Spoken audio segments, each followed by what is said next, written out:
everyone. So this is going to be slightly different than my usual videos. This video is going to be a scheduling update as well as a how I read my patterns video.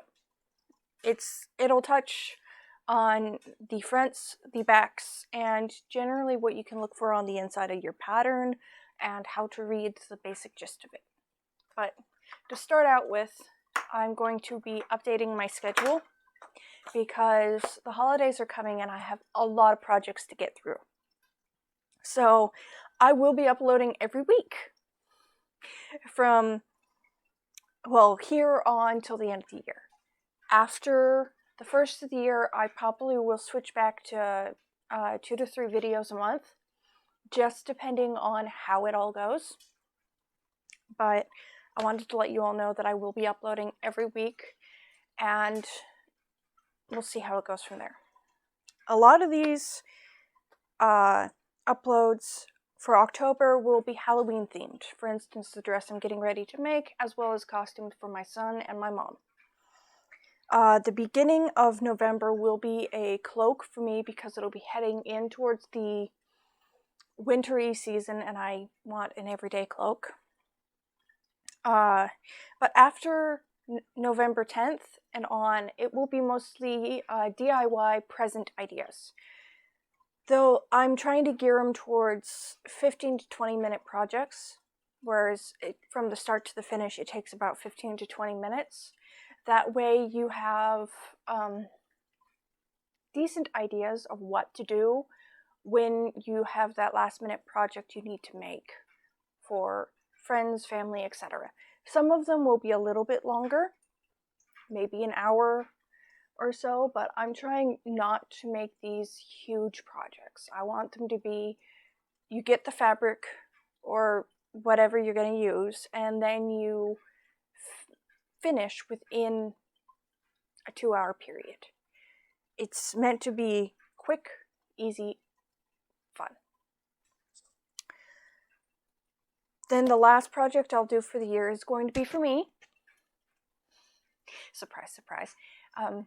I'm hoping to be able to make myself a nice winter dress. I have some fabric in mind and I'll be getting that towards the end of this week that I'm recording. Currently it is July, the end of July. So I am recording early, mainly because I want to make sure all my projects are done in time for the holidays. So this dress I'm hoping to do is black watch fabric, and it will be vintage inspired. That's my aesthetic. And I'm hoping to have that done for the end of the year.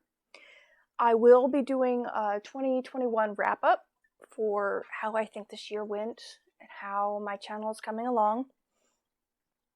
And a brief overview of all the things that I have done. It's not a lot of projects. Quite a few of the projects have been multiple series. And then I will talk about, well, the end of the year video will be a wrap-up, and then I will do a 2022 overview of what I hope to do, and then at the beginning of next year. After that, I will probably switch back to my old schedule. But for this, back to this video. For this video, I will be using this pattern, which is a Vogue 1734 pattern, and it is a wrap style dress.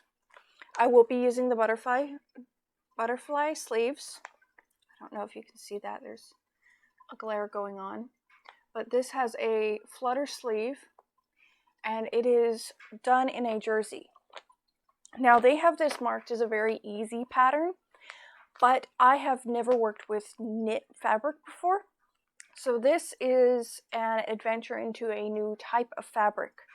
If this works out, it'll help gear me towards making knit tops, which I'm hoping to do because there's a pattern I want to get when I go to my fabric store.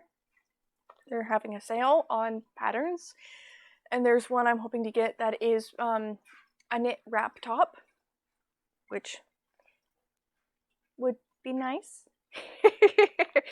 But today's video, I'll be going over this, generally how to read the front, how to read the back, and how to read the basic instructions. So I will be taking 5 minutes to adjust the camera, and then I'll be right back. So here is the front of the pattern. So I have a list of all the things that I want to touch on. At the front of the pattern, you want to look for the pattern number, which you can see right here. Sometimes they will have it over here. Sometimes they will have it down here.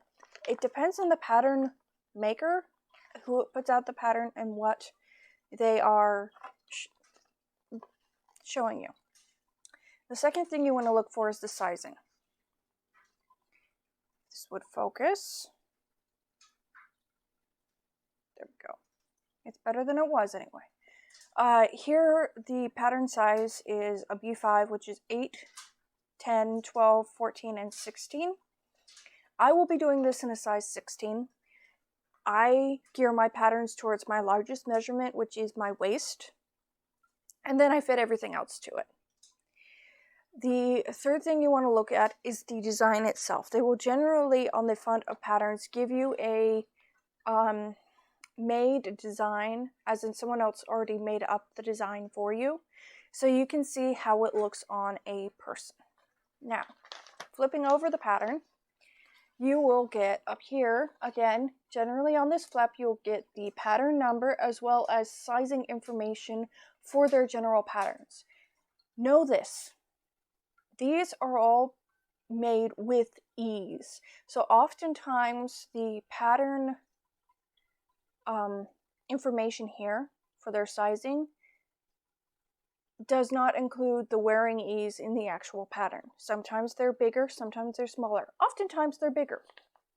Now, the next information I wanted to pass along to you is oftentimes when you're looking at these pattern envelopes, they will tell you right here how easy this pattern is put together. This is considered a very easy pattern. And I wanted to do this pattern for my first knit project because I've never worked with knits before, and I at least want to make sure that I can follow along with the pattern itself. So,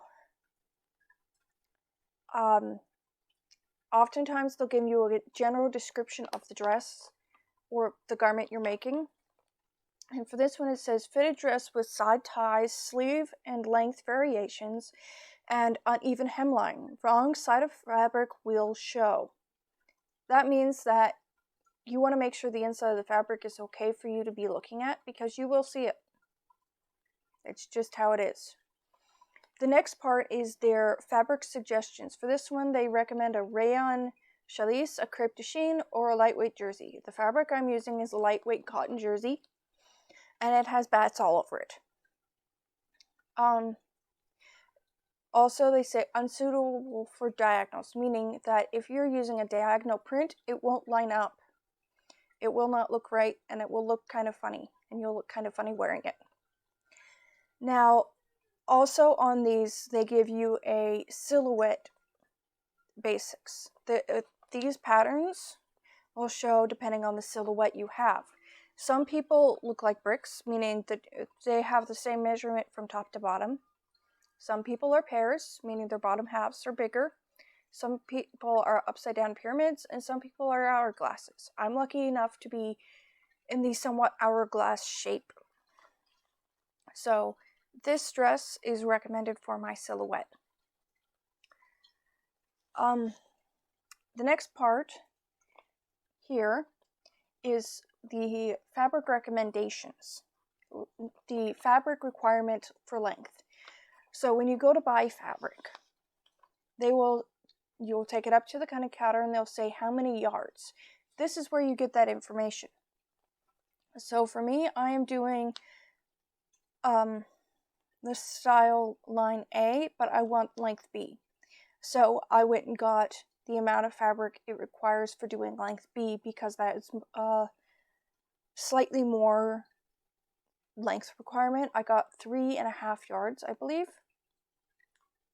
So what I'll do when I go to cut this out is I'll cut out the front and the skirt first, and then depending on how much fabric I have left over, I'll try to squeeze out these sleeves. I probably should have got an extra half a yard just to be on the safe side, but it's a learning opportunity for me. The other requirement they have is a lining fabric, which they use for the pockets, so that the pockets won't stretch and warp and pull out of position. The next piece you want to pay attention to is the notions, and generally they'll have that in big block letters saying for views A and B, which is both the dress designs, you need a 1 pack of 1/2 inch single fold bias tape and seam binding. This means for both of those you need to get 1 pack of both, which I have. Then they will give you finished measurements from the base of the neck is what they give you here, but on some of them they will give you finished hem length, some they will give you finished bodice length. So it just depends on the pattern you're using and what you're doing. Now, inside you will find some relatively normal paper. I tend to feel it feels like newspaper, which you will find the general instructions. This gives you here, we'll start here. This is a style line drawn for the front. It shows that you have 2 darts, 1 for each bust, and gives you a general length difference. You can see why I want the length of B, because I like my skirts longer. Then it will tell you what pieces you need to do what. So for dress A and B, you need all the same pieces. For view B, they give you a different cut line than view A. View B is the longer length. It looks like it'll be 6 inches longer, or thereabouts. At the bottom of that part, they give you body measurements. So I have a 32-inch waist, but I have a 38-inch bust. So I will be doing view 16 and hope it stretches enough, because I don't have view size 18. Then they start going into fabric cutting layouts. Generally, they give you very easy instructions to follow for that part. They go through what grain light is, what a single thickness is, if it's on the fold or without the fold,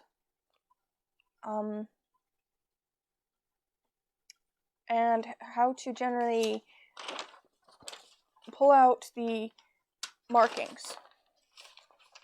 Now on this side though, they give you up here some general sewing information. For this one, it's 5/8 inch seam allowance included, unless otherwise indicated. This will generally be on all the patterns. Even vintage patterns will tell you the seam allowance.